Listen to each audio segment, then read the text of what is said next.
Vou desligar aqui. Você coloca... Bom dia a todos e todas. Estamos com algum problema aqui técnico, porque em respeito àquela quarentena, também eu coloquei para a Josiane que não seria talvez correto que ela estivesse aqui para auxiliar nesse processo. E tivemos algum problema técnico inicialmente, e agora vamos dar início a esta atividade que eu diria é muito importante nesse momento. Discutir o coronavírus, suas implicações, ver a capacidade e os limites do Estado de tentar contornar essa crise, que não é propriamente uma crise do coronavírus, que é uma crise do capitalismo, que teve no coronavírus o seu momento uma grande faísca, que acionou um processo de queda nas bolsas, e que nós precisamos exatamente nesse momento refletir sobre isso, porque o governo atual ele tem colocado que é necessário agir da seguinte forma. Ele propôs, logo agora o ministro da Economia propôs que deveríamos, se o Congresso conseguisse dar a ele a reforma da tributária e a reforma administrativa, que ele poderia combater o vírus. Então, é muito importante, porque nesse momento estão tentando direcionar o problema da intervenção do Estado como se fosse uma responsabilidade dos servidores públicos. E isso é muito sério, porque na verdade o que nós estamos vendo é que o coronavírus é algo que pode potencializar, que o seu caminho pode ser facilitado com a destruição do serviço público. Então, eu vou colocar aqui no fundo, e eu vou tentar exatamente mostrar vários elementos. A primeira coisa que eu queria destacar é que nós temos como grande problema no combate ao coronavírus o próprio processo de desenvolvimento que já estava em colapso. Ou seja, não foi a partir desse momento que a economia brasileira entrou em colapso. Ela já está há 4 anos em crescimento negativo. O governo disse que deveria fazer a reforma trabalhista, que iria aumentar o número de emprego. O que nós tivemos foi justamente o aumento, a duplicação do número de desempregados. Aí, em seguida, ele disse que se fizesse a reforma da Previdência, estaria colocado exatamente a possibilidade da retomada do emprego e, principalmente, da retomada da atividade econômica. Então, vejam bem que todas essas políticas que foram feitas aqui, elas só agravam ainda mais, porque já tinha sido votada anteriormente uma emenda constitucional 95 que congelou os gastos públicos, os gastos sociais por 20 anos. Então, a nossa intenção aqui é, primeiro, tentar mostrar, a partir do gráfico que está aqui, que é um gráfico bem característico que a Auditoria Cidadã sempre utiliza, tentar mostrar que o grande problema das contas públicas não está efetivamente nos servidores públicos e no serviço público. Aqui nesse gráfico nós podemos ver que ano passado, em 2018, juros e amortizações da dívida representaram 40,66% do orçamento. Isso aqui corresponde a 1,65 trilhões de reais. Então, é este argumento que eu vou utilizar. Eu vou passar por várias outras tabelas, vários outros gráficos, mas eu vou voltar aqui. Que a questão toda aqui é o seguinte: quase metade do orçamento é destinado a pagar uma dívida pública, que esse fato ele tem comprometido muitas coisas. Então, o que eu vou tentar mostrar daqui a pouco é que esse 1 trilhão de reais, ele corresponde praticamente 10%, ele corresponde 10 vezes o que seria a saúde. Então, mas antes eu vou tentar mostrar aqui como é que está o quadro atual do serviço público. Tem se colocado a todo momento que o servidor público é o responsável pelo desgaste das contas, pelo desajuste das contas públicas. E aqui eu diria que nós temos um dado bem interessante. Ele mostra o seguinte: a presença do Estado no mundo. Veja os percentuais de funcionários públicos em relação à população dos respectivos países. Veja bem, o Brasil é o primeiro aqui, ele tem apenas 1,6% da população como servidor público. O Japão tem 5,9%, a Coreia do Sul tem 7,6%, a Alemanha tem 10,6%, a Turquia 12,4%, a Itália, onde está tendo um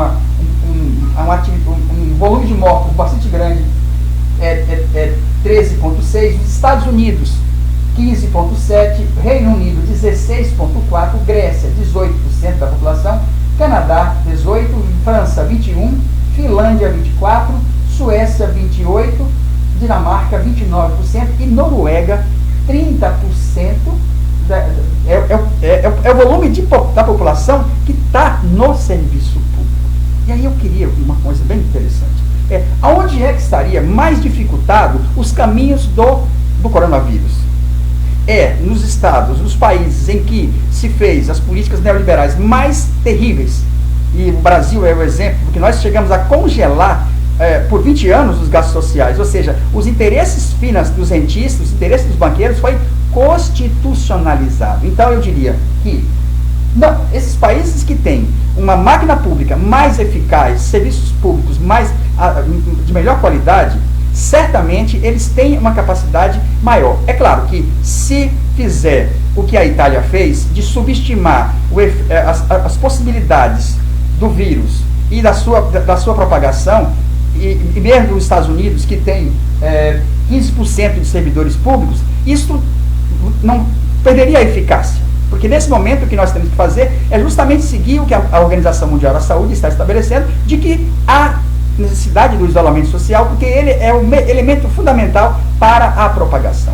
Mas, ao mesmo tempo, parte do que a Organização Mundial da Saúde está recomendando, que é fundamental, ela está sendo inviabilizada pelo modelo de desenvolvimento, em particular no Brasil, que provocou uma situação em que grande parte da população não tem casa para morar, não tem água, não tem sabão. Então, o isolamento social, ele acaba sendo também, a necessidade do isolamento social, ele acaba sendo, como é que eu diria, um elemento revelador de como nós construímos a economia desse país, como a classe dominante transformou esse país, nos vários séculos, num país de miseráveis. É isso exatamente que eu vou tentar colocar a partir de agora. Ou seja, é muito importante lembrar que nós temos uma situação de grande desigualdade social.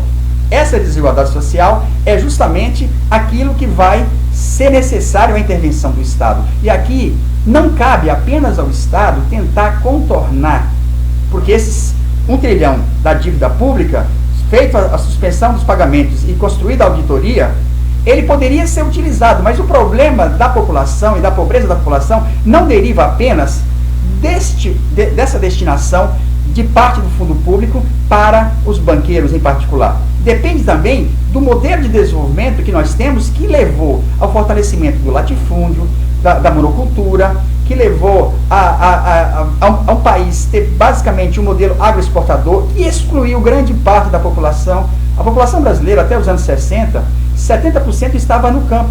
Nós tivemos esse processo de vinda para a cidade, e essa vinda para a cidade não assegurou a todos esses que vieram para a cidade emprego, habitação, água, não assegurou nada. Então, a solução do problema não vai estar colocado apenas na reutilização desse dinheiro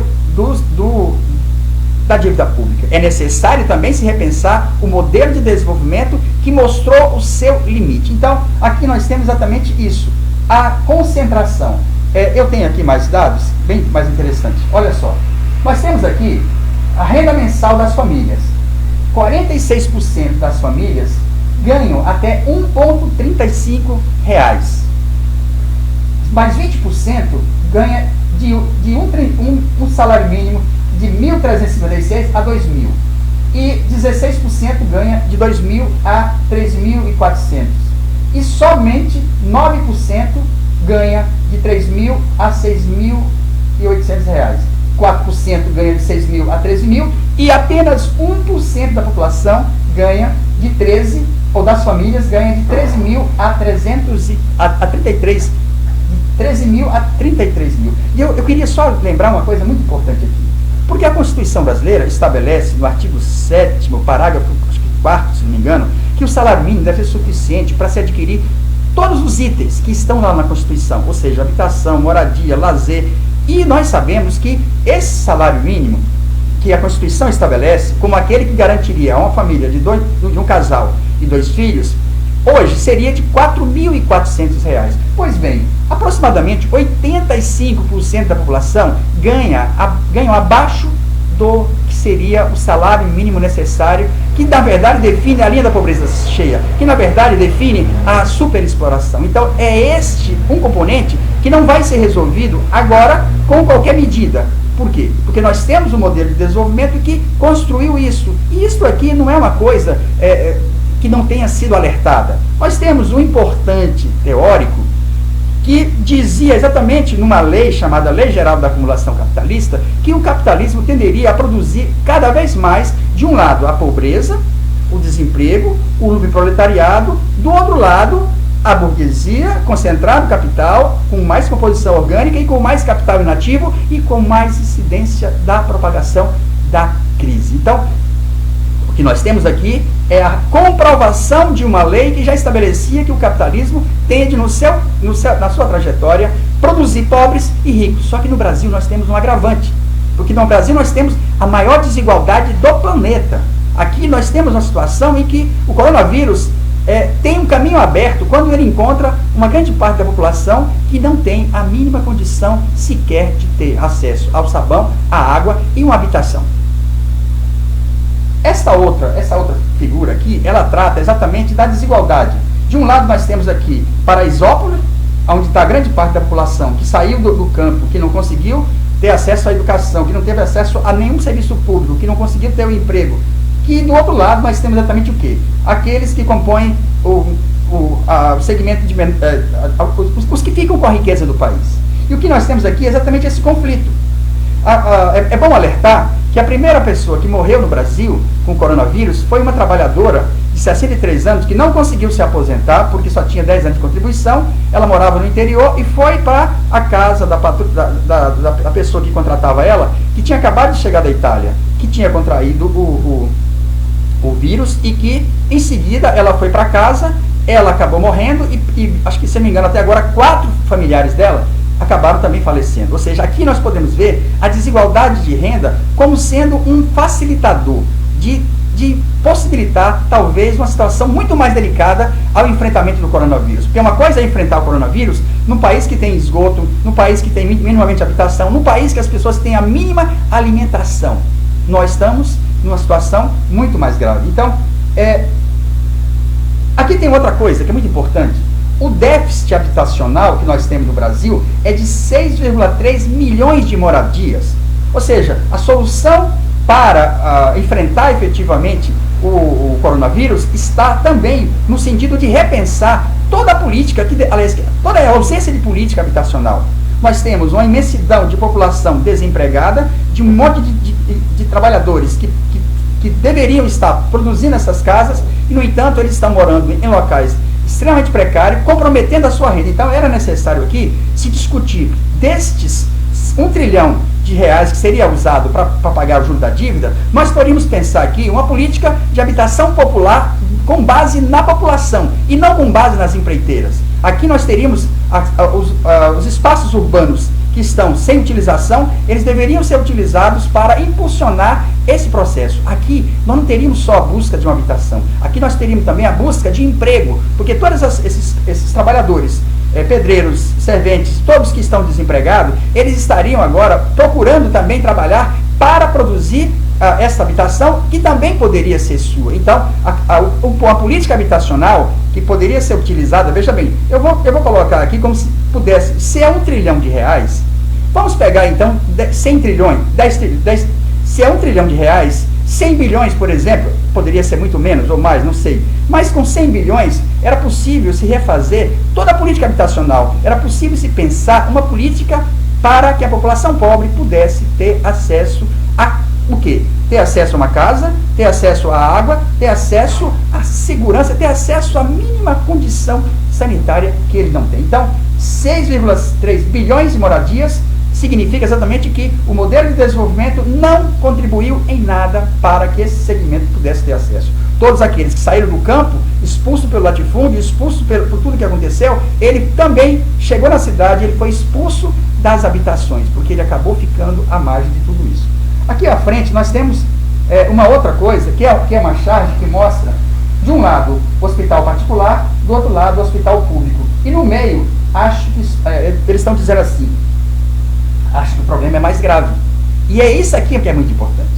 Porque se nós não fizermos, nesse momento, as políticas de contenção, que as pessoas não saiam às ruas, para que esse vírus não se propague numa velocidade como foi na Itália e está sendo nos Estados Unidos e Espanha, significa que mesmo aquele que tenha plano de saúde, veja bem, nesse estado, só 90% da população que não tem plano de saúde, mas mesmo os que têm, correm o risco de não ter acesso a nada, porque na hora que tiver a situação como está na Itália, e o que eles estão fazendo lá? Eles chegam e perguntam, quantos anos você tem? É tanto? Ou seja, eles estão dizendo quem vai morrer, quem vai viver.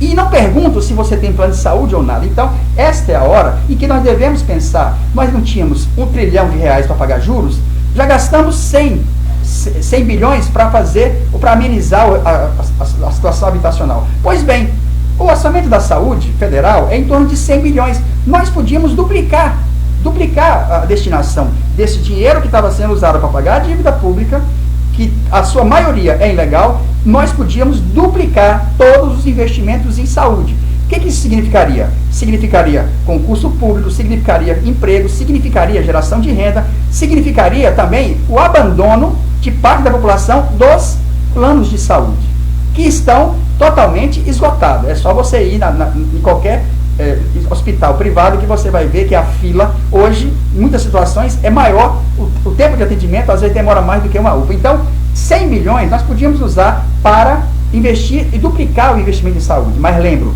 teria que mudar todo o regime de trabalho, toda a precarização, todas as OS, todas as parcerias público-privada, porque isso só amplificou ainda mais a precarização dos profissionais da área de saúde. E é muito importante nesse momento lembrar que esses profissionais da área de saúde, que estão só no HGE, 62% não tem vínculo permanente.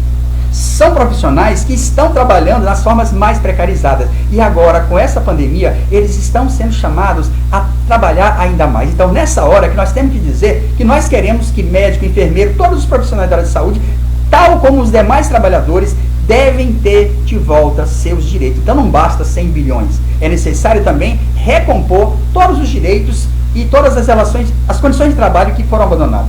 Bom, esse próximo aqui é o que eu já falei. É a diferença entre o salário mínimo necessário do DIEESE e o salário mínimo. Mas, vamos lá, vamos pular para frente, vamos dar um pulinho aqui. Olha só, tem uma pesquisa aqui que diz, brasileiros apontam quais são seus principais desejos. Olha só o que é que eles colocaram.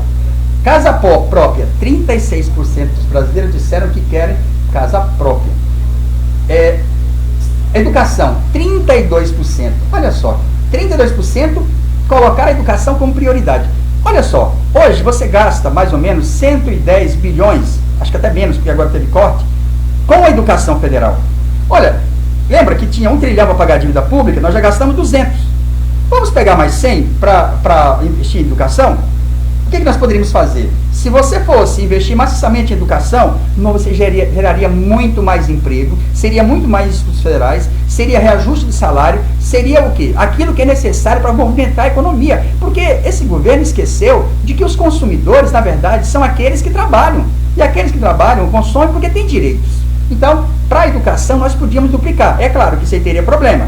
Por quê? Porque se a educação toda fosse no padrão que é nas universidades federais, nas estaduais e nos institutos federais, a população toda migraria para lá. Por quê? Porque ali está a maior parte das pesquisas. E aqui é muito importante lembrar que nesse momento esse governo está cortando verba da CAPES, do CNPq, de todos os órgãos que poderiam estar nesse momento desenvolvendo medicamentos, desenvolvendo pesquisas que poderiam nos ajudar no sentido de ter uma alternativa para combater efetivamente, porque o coronavírus ainda não tem efetivamente nenhum tipo de vacina. Então é uma coisa terrível você ter nesse momento o governo liquidando com as bolsas de pesquisas, enquanto libera mais bilhões para bancos. Então, é muito importante nesse momento lembrar que esses pós-graduandos estão já numa situação bastante delicada e podem ficar numa situação mais delicada ainda, porque terminando os cursos não terão onde trabalhar com os mínimos direitos. É necessário que se restabeleça o direito a concurso público, porque a nova geração precisa voltar a servidor público. Aqui nós temos 18% deseja plano de saúde, mas veja bem, se for investido, duplicado, sei lá quanto, de verba pública na educação, desculpa, na saúde, a saúde vai estar num patamar e ninguém vai precisar mais de plano de saúde. Porque o que significa plano de saúde? Significa você tirar da sua comida, significa você tirar da sua família, e eu conheço vários casos de pessoas que estão gastando com plano de saúde privado um valor que poderia ser utilizado. Esse dinheiro que você paga para plano privado, você podia transformar em quê? Você ia comprar mais no supermercado, você ia comprar mais na feira, você ia possibilitar resolver um dos impasses que nós temos hoje, porque a população está empobrecida. Mesmo o comércio abrindo, não vai resolver muita coisa, porque a população já não está comprando, a economia já não crescia há mais de 4 anos. Então, a outra coisa, seguro de vida 4%, carro 3%, celular 1%. Veja bem, aqui fica bem claro, a população quer casa própria. Então, para combater o coronavírus, nós já fizemos o quê? Já gastamos 300 bilhões, ainda sobram 700. Bom, aqui é outro dado que agora mostra a distribuição de renda no Brasil, não mais por famílias. E aí a coisa é bastante assustadora. 41% ganha até um salário mínimo, 30%. Bom, praticamente é a mesma tela que eu já mostrei anteriormente. Mas aqui tem uma coisa muito importante. Ou seja, nós temos ainda 700 bilhões dos 1 trilhão que seria gasto. Veja bem, qual é o grande problema que nós temos hoje? Nós temos um modelo de desenvolvimento que basicamente fortalece o agronegócio para produzir o quê? Bens que são exportados para a China, para a Europa, para alimentar gado, enquanto a agricultura familiar fica de fora. Então, se tem ainda 700 bilhões, eu estou de forma bem simples, dizendo, bom, vamos pegar 100 bilhões e esses 100 bilhões ser utilizado para quê? Para fazer reforma agrária. A reforma agrária não é simplesmente jogar alguém no local inóspito. Fazer a reforma agrária é dar todas as condições para que essa população possa ter acesso à terra, à saúde, à educação, por sua vez à habitação e por sua vez ao quê? Você vai sair das cidades, você vai voltar a ter um espaço de sociabilidade que foi perdido pelo modelo de desenvolvimento, especialmente a partir dos anos 70. Então, o que nós temos aqui? Nós temos uma proposta em que mais 100 bilhões poderia ser utilizado para ir além da reforma agrária. E olha só, o que nós temos efetivamente? Esse setor, que é grandemente incentivado pelos vários governos, esse setor não paga imposto. Esse setor exportador, ele tem uma coisa chamada Lei Candir, que não gera imposto. Então, ele cria um problema muito sério para os estados. Alagoas, se fosse pegar de volta os 5,5 bilhões que teria que receber se a União tivesse repassado desde 98, teria recursos. Então, essa é uma coisa muito importante. Nós temos que redirecionar o modelo econômico para possibilitar, ao mesmo tempo, produzir alimentos sem doença, gerar emprego e condições de vida, de certa forma, desafogando as condições precárias que nós temos na cidade, já que não consegue gerar emprego. Bom, então, aqui nós temos saneamento. Olha só, saneamento é uma das questões mais importantes para se tentar combater o coronavírus. Eu vejo na China e vejo em outros países, eles fazendo a esterilização de amplas áreas. Como é que nós vamos poder fazer isso aqui?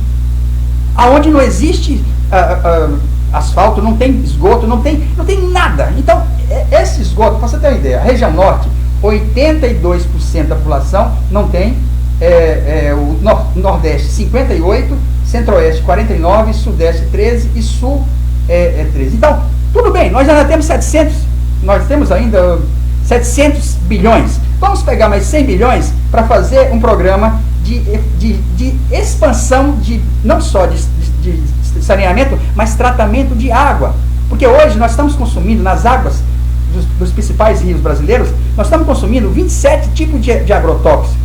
Então nós temos que ter preocupação com que haja tipo de política para evitar que esses rios virem verdadeiros esgotos. E nós estamos o que, na verdade? Comprometendo a água. No caso do Rio de Janeiro, um estado que seria um dos estados ricos, hoje nós temos como agravante que, além da população pobre na favela, ela está sem água. E quando tem a água, é uma água que pode comprometer a sua saúde. Nós sabemos hoje que parte daquilo que pode sufocar o sistema de saúde brasileiro deriva exatamente das doenças vindas ou transmitidas a partir da água, das formas de contaminação que ela pode conter. Bom, e nós temos aqui 40% do esgoto gerado no Brasil não é tratado. 85% dos rios monitorados no movimento SOS Mata Atlântica não tem qualidade de água. 70% das doenças que levam à internação derivam exatamente dessa água suja. Então, eu diria que, veja bem, nós ainda temos aproximadamente 600 bilhões de reais. E aí agora eu quero pegar todo o tempo para tentar mostrar quais são os elementos que o movimento Auditoria Cidadã já tem para mostrar que grande parte da dívida é ilegal. Primeiro nós tivemos agora uma decisão do Supremo Tribunal Federal que retirou temporariamente para os estados que, ao invés deles pagarem a dívida, que eles deveriam usar esse dinheiro para benefícios de políticas públicas que pudessem combater o coronavírus. Eu diria, esta é uma iniciativa importante, mas ela é limitada. Porque nós precisamos agora, nesse momento, impulsionar um processo de mobilização em cada estado, de todos os setores sociais, para que exijamos a elaboração de uma auditoria da dívida desse país e dos estados. A Constituição de 88, ela estabelecia isso, e nós já temos bastante elementos. Olha só, Maria Lúcia Patorelli participou, e vários outros, que dão uma grande contribuição mundial, no sentido de participar desses processos de auditoria. Ela e vários outros participaram de uma auditoria no Equador. E esta auditoria do Equador constatou que 70% da dívida era ilegal. Nós temos indicações aqui, já que os emprestadores são os mesmos, já que o processo é o mesmo, nós temos indicações de que aqui também nós temos algo muito parecido. Vou pegar o caso de Alagoas.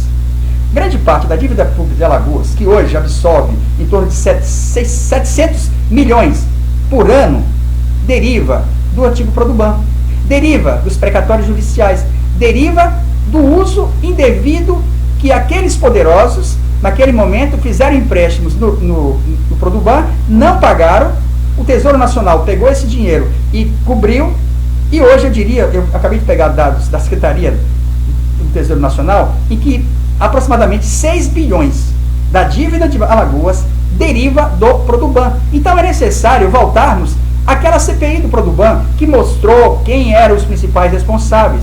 Por quê? O que nós sabemos é que, se nós pegarmos o caso do Banerj, no Rio de Janeiro, aquele banco também foi utilizado pela burguesia carioca, e o que ficou para o Estado? A parte ruim ficou como dívida, e a parte boa foi privatizada. Banespa, a mesma coisa. O Banespa, a burguesia paulista utilizou ele para todas as formas de enriquecimento, e no final, o que nós tivemos? A parte boa foi para o Santander, e a dívida veio para o Estado de São Paulo. Então, esse é um momento muito importante. Por quê? O que nós temos que colocar aqui para todo mundo? É que, no momento que estão tentando responsabilizar os servidores públicos, dizendo que eles são os problemas dessa nação, que eles absorvem grande parte dos recursos públicos, eu diria, não. É só pegar o gráfico aqui, deixa eu voltar ao gráfico inicial. Vamos pegar o gráfico inicial aqui. O gráfico inicial diz o seguinte, 40,66 é para pagar a dívida pública, educação é 3,62, trabalho 2,68, saúde 4,9, assistência social 3,26, segurança pública 0,34, relações exteriores, administração, ou seja, aqui nós vamos ver exatamente, isso aqui é o executado, isso aqui não é o orçamento, é o que realmente aconteceu. Então, nesse momento, nós temos que estar mobilizado, utilizar essas mídias, porque, infelizmente, as mídias sociais também estão sendo usadas para divulgar notícias falsas, para tentar demonizar os servidores públicos, e nós temos exatamente que dizer o seguinte, olha, veja bem, nós tínhamos 1 trilhão para pagar a dívida pública. Até onde eu falei, já foram mais ou menos 400 bilhões. Ainda tem 600. Então, é muito importante que a população saiba que ela está pagando cada vez mais impostos. E ela está pagando cada vez mais impostos. E qual é a resposta que o governo tem dado? A resposta que o governo tem dado aqui é privatizar a Casal, privatizar a água. E aí é outra questão muito importante. A privatização da água, ela leva ao encarecimento da água. E aqueles que ainda têm acesso vão ter dificuldade de ter. privatizaram a energia. A energia é outro elemento que está pesando muito sobre a população brasileira. Então, essa coisa é muito importante. Nós temos que, nesse momento, exatamente dizer que, em primeiro lugar, nós partimos de dados oficiais. Nós não podemos ficar utilizando dados vindo de vários grupos de fake news que se especializaram simplesmente em deturpar a realidade para justificar o injustificável. Então, eu diria que a solução do combate ao coronavírus não está apenas nessas iniciativas, porque, veja bem, a China acaba de dizer que aonde já estava relativamente controlado, começa agora a ocorrer retomada de infecção, porque pessoas de fora estão retornando. Então, o coronavírus, ele vai exigir, não é só algo agora, ele vai exigir um repensar de tudo, porque o que está colocado aqui é o extermínio. Se não tomarmos conta do que está para acontecer, o que vai acontecer é extermínio. E o que nós temos? Nós temos um presidente que mais está preocupado em dialogar com o setor dos bancos, com os setores religiosos, com sei lá quem, e o que ele está propondo é justamente o desrespeito completo à medida mais importante que a Organização Mundial da Saúde estabeleceu. Ele está agindo independente até mesmo do Trump, que seria o seu grande aliado, o seu grande herói. Então, eu diria que é muito importante essa discussão, nós temos que continuar a fazer esse processo, temos que evoluir no sentido de apresentar esse tipo de iniciativa, de palestras ao vivo, mas é muito importante lembrar que o problema nosso não deriva apenas desse momento. A economia brasileira e a economia mundial já tinha passado por uma grande crise. Vamos só lembrar como é que foi? Nós tivemos a 29, uma grande crise, tivemos uma depressão nos anos 30, depois nós tivemos 30 anos gloriosos nos países desenvolvidos, e essa crise ela começou a ser retomada em 1981, depois ela veio em 87 com a primeira crise da Bolsa, depois ela veio com a crise da economia.com, especialmente chamou-se de bolha da internet, depois veio a crise de 2008, e o que nós estamos tendo aqui é exatamente o quê? Nós estamos tendo aqui a revelação que, mais uma vez, todos os governantes praticamente estão priorizando a salvação das grandes empresas, dos grandes bancos. E vejam bem, quem são os grandes bancos? São aqueles que compram e vendem títulos da dívida pública, são aqueles que ganham pelo juro alto cobrado, são aqueles que vendem previdência privada, são aqueles que vendem saúde privada, são aqueles que cobram juros extorsivos de todos aqueles que vão lá. São esses que estão tendo o máximo de lucro durante todo momento, seja na crise ou seja no momento de auge, e é exatamente isso que está acontecendo. O dinheiro público está sendo levado exatamente para salvar aqueles que já estão que sempre foram privilegiados. Então, nesse momento agora, é importante que possamos criar canais para dialogar com a população e chamar a reflexão, porque dessa crise capitalista, onde o coronavírus coloca uma dimensão até então não existente, porque o que está acontecendo agora? Nós temos o risco de ter grande parte da população morrer se não for feito as ações que são necessárias. Então, eu diria que é muito importante continuar tudo isso aqui e, mais uma vez, eu insisto, nós precisamos aperfeiçoar os mecanismos de comunicação do nosso lado, do campo dos trabalhadores. Nós precisamos que todos aqueles que são sindicalizados do SINDIJUS, que se inscrevam no canal do YouTube dele, que se inscreva no Face, que se inscreva no canal da Auditoria Cidadã da Dívida, que se inscreva em todos os canais que são efetivamente alternativos, canais que nos permitem sair dessa onda de fake news. Porque o grande problema é que, enquanto tudo isso nós estamos falando aqui, eu continuo recebendo de familiares mensagens que tornam totalmente incompreensível a realidade. Porque é um segmento da população que se absteve do mundo real há muito tempo. Então, eu encerro esse momento e coloco exatamente que nós devemos ter essas atividades com maior regularidade e aí aperfeiçoar a utilização do Instagram, do Facebook, do YouTube, porque dessa forma nós poderemos ter a compreensão e para nos permitir o quê? Para nos permitir agir de forma no sentido de entender que existe uma classe que nós fazemos parte e que essa classe, em todas as etapas de crise, elas sempre foram jogadas do lado. A crise de 2008 possibilitou que os estados mundiais doaram 20 trilhões de dívida nova para cobrir o rombo dos 30 trilhões de dólares perdido nas bolsas de valores. Agora nós estamos vendo a repetição de tudo mais. Então veja só, se nós passamos 30 anos com o argumento de que o neoliberalismo era a única saída e que para isso deveria privatizar, retirar os direitos, tudo isso foi feito. Tudo isso foi feito e chegou o quê? A crise de 2008. E qual foi a resposta dos estados? Foi usar dinheiro público que não era usado para a saúde, que não era usado para a educação, que não era usado para políticas sociais, para salvar os grandes bancos.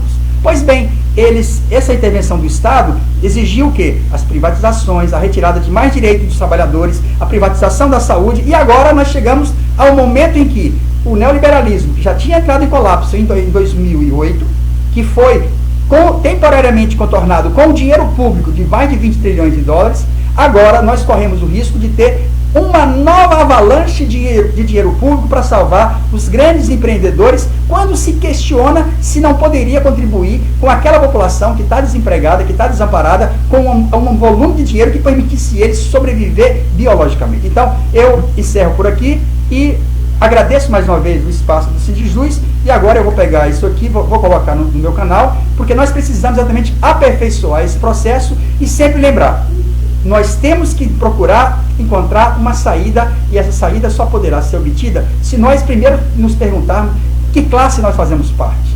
Porque se nós não tivermos essa identidade de classe, nós não teremos condições de nos unificar no sentido de procurar um horizonte que resolva ou amenize, no mínimo, as condições de vida que nós estamos. Bom, eu agradeço o espaço e até a próxima.